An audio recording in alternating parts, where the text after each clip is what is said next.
Hello friends, मैं राकेश अपने YouTube channel करेजी ये सड्डा पे आप सभी का स्वागत करते हैं। फ्रेंड्स, आज हम आप लोग के लिए हिस्ट्री का टॉप 10 मोस्ट इंपॉर्टेंट क्वेश्चन जो आपके लिए बहुत ही इंपॉर्टेंट होगा। आने वाले कोई भी कॉम्पिटेटिव एग्जाम की अगर आप तैयारी कर रहे हो तो ये सारे क्वेश्चन आपके लिए बहुत ही हेल्पफुल होगा। तो फ्रेंड्स चलिए शुरू करते हैं। पहला क्वेश्चन है कि पहला मुस्लिम आक्रमणकारी 712 ईस्वी में भारत आया था, उसका क्या नाम था आपको बताना। फ्रेंड्स, भारत पर आक्रमण करने वाला प्रथम मुस्लिम आक्रमणकारी कौन था, उसका नाम बताना जो 712 ईस्वी में भारत पर आक्रमण किया था। ऑप्शन है मोहम्मद गौरी, बाबर, अलाउद्दीन खिलजी, मोहम्मद बिन कासिम। तो इसका आंसर होगा ऑप्शन डी, यानी कि मोहम्मद बिन कासिम वह प्रथम मुस्लिम आक्रमणकारी था जो भारत पर आक्रमण किया था। फ्रेंड्स, उसने सिंध पर आक्रमण किया था। फ्रेंड्स, उस समय सिंध का राजा था दाहिर सेन। कौन था? दाहिर सेन। तो फ्रेंड्स, यहाँ पे ना सिंध पर बहुत ही बहुत नरसंहार हुआ, बहुत आदमी को मार दिया, बहुत आदमी का इज्जत भी लूटा गया था। इसमें राजा दाहिर सेन को भी मार दिया था और उसका दो बेटी थी, सूर्यवती और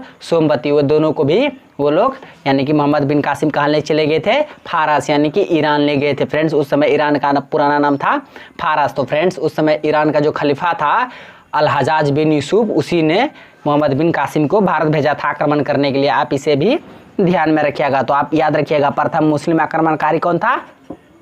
मोहम्मद बिन कासिम। कब किया था? 712 ईस्वी में किया था। कहाँ किया था? सिंध पर किया था। उस समय भारत का राजा कौन था? यानी सिंध का राजा कौन था? दाहिर सेन। आप ये सारे बातों को याद रखिएगा। तो चलते हैं अब नेक्स्ट क्वेश्चन की ओर। नेक्स्ट क्वेश्चन है कि महमूद गजनबी के आक्रमण का सामना करने वाला भारतीय शासक कौन था? फ्रेंड्स, महमूद गजनबी जो था भारत पर आक्रमण किया था, उसका सामना करने वाला पहला भारतीय शासक कौन था? हिंदू शासक कौन था? ऑप्शन है पृथ्वीराज चौहान, राजा जयपाल, जयचंद, फिरदौसी। तो इसका आंसर होगा ऑप्शन बी, यानी कि जयपाल ने उसका सामना किया था। किसका?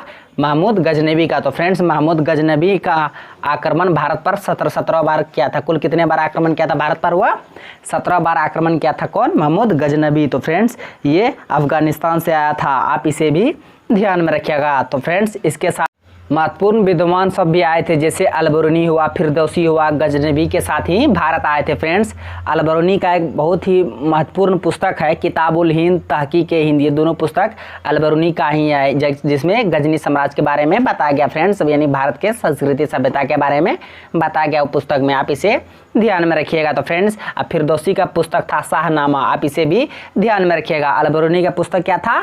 किताबुल हिंद और तहकीक हिंद, और फिरदौसी का पुस्तक का नाम था शाहनामा। आप ये दोनों बातों को याद रखिएगा। चलिए अब नेक्स्ट क्वेश्चन की ओर। नेक्स्ट क्वेश्चन है कि तराइन का प्रथम युद्ध कब हुआ था? फ्रेंड्स, आपको बताना है। ऑप्शन है 1911, 1192, 1991, 1191। तो फ्रेंड्स, इसका आंसर होगा ऑप्शन डी, यानी कि 1191 में तराइन का प्रथम युद्ध हुआ था। किसके बीच हुआ था?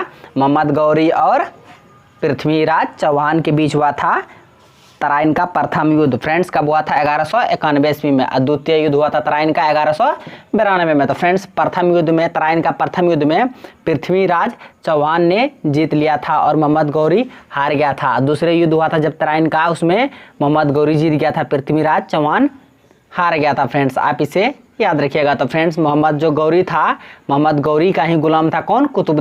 कुतुबुद्दीन ऐबक, जिन्होंने दिल्ली में गुलाम वंश की स्थापना किया था। अभी सारे बातों को याद रखिएगा। चलिए अब नेक्स्ट क्वेश्चन की ओर। नेक्स्ट क्वेश्चन है फ्रेंड्स कि अमीर खुसरो किस सुल्तान का दरबारी कवि था? फ्रेंड्स, आपको बताना है जो महान संगीतकार अमीर खुसरो था वह किस सुल्तान का दरबारी कवि था। ऑप्शन है फिरोज तुगलक, सिकंदर लोदी, बलवान, अलाउद्दीन खिलजी। तो इसका आंसर होगा ऑप्शन डी, यानी कि अलाउद्दीन खिलजी का यह दरबारी कवि था। आप इसे ध्यान में रखिएगा। तो फ्रेंड्स, अमीर खुसरो का जन्म हुआ था पटियाला में। कहाँ पे हुआ था?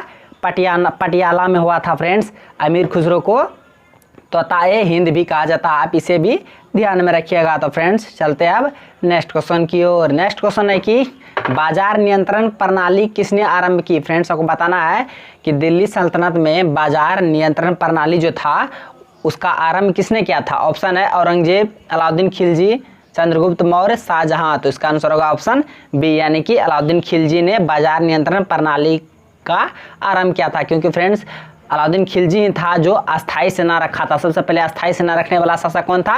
अलाउद्दीन खिलजी। तो फ्रेंड्स उसके लिए भरण पोषण था, तो सारे बाजार से ही आते थे, इसलिए उसके लिए बाजार नियंत्रण प्रणाली मतलब बाजार नियंत्रण प्रणाली की शुरुआत किया था। किसके लिए? सैनिकों के लिए। आप इसे भी ध्यान में रखिएगा। सबसे पहले मतलब अस्थाई सेना रखने वाला कौन था? ये अलाउद्दीन खिलजी था। यह भूमि का माप कराने वाला सबसे पहले शासक तो अलाउद्दीन खिलजी ही था। आप इस सारे बातों को याद रखिएगा। चलिए अब नेक्स्ट क्वेश्चन की ओर। नेक्स्ट क्वेश्चन है कि प्रसिद्ध पारसी पर्व नवरोज को भारत में निम्न में से किसने प्रारंभ किया था? फ्रेंड्स ये जो पर्व है नवरोज, जो कि पारसी का महत्वपूर्ण पर्व है, इसको भारत में सबसे पहले किस सुल्तान ने आरंभ किया था? ऑप्शन है बलबन, फिरोज तुगलक, कुतुबुद्दीन ऐबक, अलाउद्दीन खिलजी। तो इसका आंसर होगा ऑप्शन ए, यानी कि बलबन ने सबसे पहले भारत में पारसी पर्व जो नवरोज था उसका शुरुआत किया था। फ्रेंड्स पारसी धर्म का जो महत्वपूर्ण धर्म ग्रंथ है होता है वह जिंद अवस्था होता है पारसी धर्म का महत्वपूर्ण धर्म ग्रंथ। आप इसे भी ध्यान में रखिएगा। तो फ्रेंड्स बलबन ही सबसे पहले रक्त और लौ की नीति को अपनाया था। फ्रेंड्स तुर्कान चिहलगन जो होता था चालीसा दल, जो कि इल्तुतमिश ने रखा था अपने दरबार में, मतलब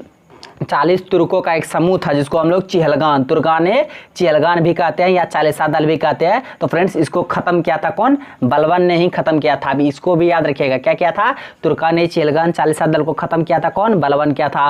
रक्त और लौ की नीति कौन अपनाया था? बलबन ने अपनाया था। अभी सारे बातों को याद रखिएगा। नवरोज पर्व कौन शुरू किया था भारत में? बलबन ही ने किया था। चलते अब नेक्स्ट क्वेश्चन की ओर। नेक्स्ट क्वेश्चन है कि निम्नलिखित में से किसने अपनी राजधानी दिल्ली से देवगिरी स्थानांतरित किया? फ्रेंड्स आपको बताना है किस दिल्ली सल्तनत का कौन सा शासक जो अपनी राजधानी दिल्ली से देवगिरी स्थानांतरित किया? ऑप्शन है इल्तुतमिश, गयासुद्दीन बलबन, अलाउद्दीन खिलजी, मोहम्मद बिन तुगलक। तो इसका आंसर होगा ऑप्शन डी, यानी कि मोहम्मद बिन तुगलक ने अपनी राजधानी दिल्ली से देवगिरी स्थानांतरित किया। तो फ्रेंड्स इसको कहा जाता है इतिहास में, इसको पागल सुल्तान कहा जाता था। किसको? मोहम्मद बिन तुगलक को। लेकिन फ्रेंड्स आपको बता दें हम कि दिल्ली सल्तनत का सबसे जो अभी तक में जितना भी सुल्तान हुआ था सबसे अधिक मतलब पढ़ा लिखा हुआ सुल्तान कौन था? मोहम्मद बिन तुगलक ही था। लेकिन सबको इसको पागल सुल्तान कहा था, क्योंकि फ्रेंड्स ये जो फैसला लेता था ना, डिसीजन जो लेता था वो रॉन्ग लेता था। कोई भी डिसीजन लेता था उसको पूरा नहीं हो पाता था, तो इसलिए इसको पागल कहा गया था। फ्रेंड्स आप इसे ध्यान में रखिएगा। तो फ्रेंड्स चलते हैं अब नेक्स्ट क्वेश्चन की ओर। तो नेक्स्ट क्वेश्चन है कि दीवाने खैरात नामक एक अलग विभाग की स्थापना किसने की? तो फ्रेंड्स ये जो विभाग था दीवाने खैरात, इस विभाग का स्थापना किसने किया था? किस दिल्ली सल्तनत का शासक ने किया था दीवाने खैरात नामक विभाग की स्थापना? ऑप्शन है अकबर, मोहम्मद बिन तुगलक, फिरोज तुगलक, शेरशाह। तो इसका आंसर होगा ऑप्शन सी, यानी कि फिरोज तुगलक ने दीवाने खैरात, जो कि एक दान विभाग होता है, वो फिरोज शाह तुगलक ने ही इसकी शुरुआत किया था। आप इसे ध्यान में रखिएगा। तो फ्रेंड्स भारत में यानी दिल्ली सल्तनत में सबसे पहले भारत में नहरों के सबसे बड़ा जो नेटवर्क होता है, सबसे अधिक नहरों का विकास किसने किया था? तो ये फिरोज शाह तुगलक ने किया था। आप इसे भी ध्यान में रखिएगा। क्वेश्चन बहुत इंपॉर्टेंट है कि नहर का सबसे अधिक विकास किस शासक ने किया था? तो ये फिरोज तुगलक ने किया था। और दीवाने खैरात जो विभाग है इसका भी मतलब शुरुआत कौन किया था, स्थापना कौन किया था? ये फिरोज शाह तुगलक ने किया था। आप इसे भी ध्यान में रखिएगा। चलते हैं आप नेक्स्ट क्वेश्चन की ओर। नेक्स्ट क्वेश्चन है कि लोधी वंश का संस्थापक कौन था? फ्रेंड्स लोधी जो वंश था, पहले बता दें दिल्ली में कुल 5 राजवंश ने शासक किया था। आप इसे भी शासन किया था, आप इसे याद रखिएगा। कौन कौन था?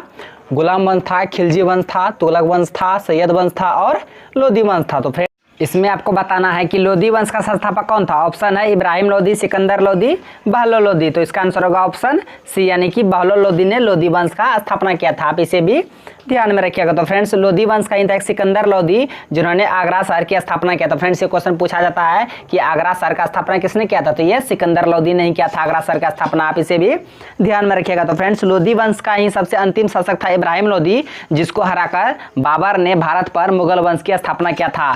इसलिए 1526 ईस्वी में पानीपत का प्रथम जो युद्ध हुआ था बाबर और इब्राहिम लोधी के बीच, जिसने बाबर ने इब्राहिम लोधी को हराकर भारत में मुगल वंश का नींव रखा। आप इसे भी ध्यान में रखिएगा। चलिए अब नेक्स्ट क्वेश्चन की ओर। नेक्स्ट क्वेश्चन है कि पुरातन भारतीय विश्वविद्यालय के अवशेष कहाँ पाए गए? फ्रेंड्स आपको बताना है। ऑप्शन है नालंदा, उज्जैन, वाराणसी, विक्रमशिला। तो इसका आंसर होगा ऑप्शन ए, यानी कि नालंदा विश्वविद्यालय, जो कि बख्तियार खिलजी के द्वारा ध्वस्त किया गया था।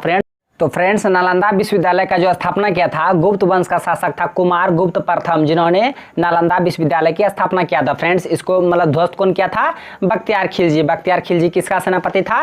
तो ये कुतुबुद्दीन ऐबक का सेनापति था बख्तियार खिलजी, जिन्होंने नालंदा विश्वविद्यालय को ध्वस्त किया जाता है, जला दिया था फ्रेंड्स, उसी का अवशेष मिला, इसलिए कहा जाता है पुरातन भारतीय विश्वविद्यालय में सबसे मतलब पुराना विश्वविद्यालय होता है ना, अवशेष किसका मिला है तो नालंदा विश्वविद्यालय। इसको मतलब ध्वस्त कौन किया था, बख्तियार खिलजी किया था, इसको बनाया कौन था, कुमारगुप्त प्रथम ने बनाया था, आप इसे भी ध्यान में रखिएगा। तो फ्रेंड्स चलते हैं अब नेक्स्ट क्वेश्चन की ओर। नेक्स्ट क्वेश्चन है कि मीनाक्षी मंदिर कहाँ अवस्थित है। फ्रेंड्स ये जो मंदिर है मीनाक्षी मंदिर, ये कहाँ अवस्थित है, ऑप्शन है उड़ीसा, मदुरई, जयपुर, आगरा। तो इसका आंसर होगा ऑप्शन बी, यानी कि मदुरई में, यानी कि तमिलनाडु के मदुरई शहर में मीनाक्षी मंदिर स्थित है। फ्रेंड्स आप इसे भी ध्यान में रखिएगा। तो फ्रेंड्स संगम काल का जो शासन हुआ करता था, तो संगम काल में क्वेश्चन पूछा था कि संगम काल का सर्वाधिक महत्वपूर्ण नगर कौन सा था, शहर कौन था, तो फ्रेंड्स ये मदुरई था कि संगम काल का महत्वपूर्ण नगर। तो फ्रेंड्स मदुरई में ही मीनाक्षी मंदिर अवस्थित है। फ्रेंड्स कभी क्वेश्चन पूछता है ये जो मदुरई है वो किस नदी के किनारे अवस्थित है, फ्रेंड्स ये वैगई नदी के किनारे स्थित है मदुरई, आप इसे भी ध्यान में रखिएगा। तो फ्रेंड्स आज का क्वेश्चन बस यहीं तक था। आई होप आप सारे क्वेश्चन आप समझ लिए होंगे और अच्छा से याद भी हो गया होगा। तो फ्रेंड्स मिलते हैं अब नेक्स्ट वीडियो में। थैंक्स फॉर वॉचिंग वीडियो, धन्यवाद।